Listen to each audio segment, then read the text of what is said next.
Hello, bachcho. Let's read this question. The question says that a uniform and transverse magnetic field exists into a regular hexagon region as shown in figure.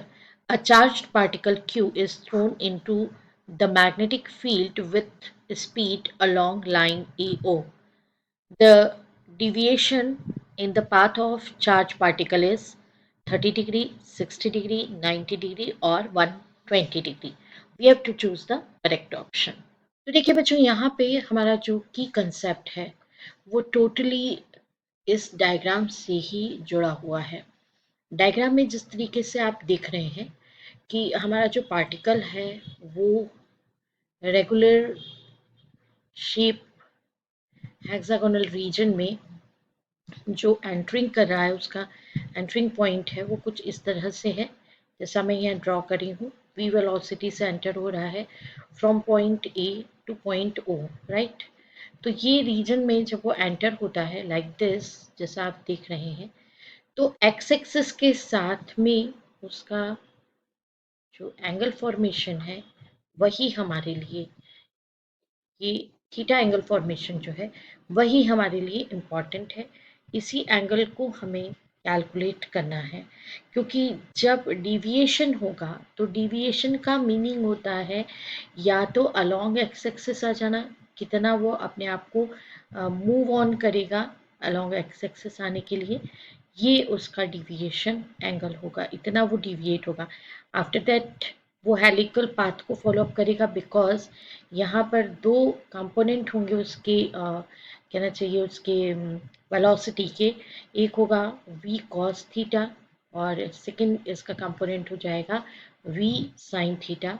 ये दोनों ही component उसको helical path को follow up करने के लिए कहना चाहिए try करेंगे। ठीक है, तो आइए अब हम देखते हैं सॉल्यूशन।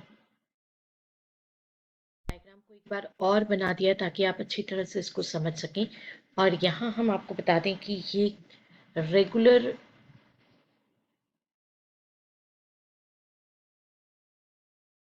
हेक्सागन है, तो ये वाला जो एंगल होगा ये होगा इसका 120 डिग्री। ये एंगल की बात अगर हम करें, राइट, जिसको कि हम ये वाले वर्टेक्स और ये वाले वर्टेक्स के बीच में अगर हम एंगल फॉर्मेशन देखें तो ये वाला एंगल जो है वो होगा 60 डिग्री। इसी तरीके से ये वर्टेक्स है यहाँ पर और ये वर्टेक्स है, तो इनके बीच में एंगल जो होगा वो कितना होगा, 60 डिग्री होगा, राइट। तो 60 डिग्री का एंगल है, इसको अपने लेवल पे डिविएशन लेना है, यहाँ से यहाँ तक का डिविएशन लेगा तो ये एक्स एक्सिस के अलॉन्ग आ जाएगा। हमें इसका डिविएशन एंगल ही देखना है, तो ये कितना डिविएट होगा, अप्रॉक्सीमेटली 30 डिग्री डिविएट होगा। अगर ये v वेलोसिटी से पार्टिकल इसके अंदर एंटर होता है, v वेलोसिटी से जब एंटर करता है, यहाँ पर इस रेगुलर हेक्सागन में यूनिफॉर्म मैग्नेटिक फील्ड है जिसका की डायरेक्शन v के डायरेक्शन के जस्ट आप देख रहे हैं परपेंडिकुलर ही होगा, जो कि इसको मूव ऑन करेगा हेलिकल पाथ में।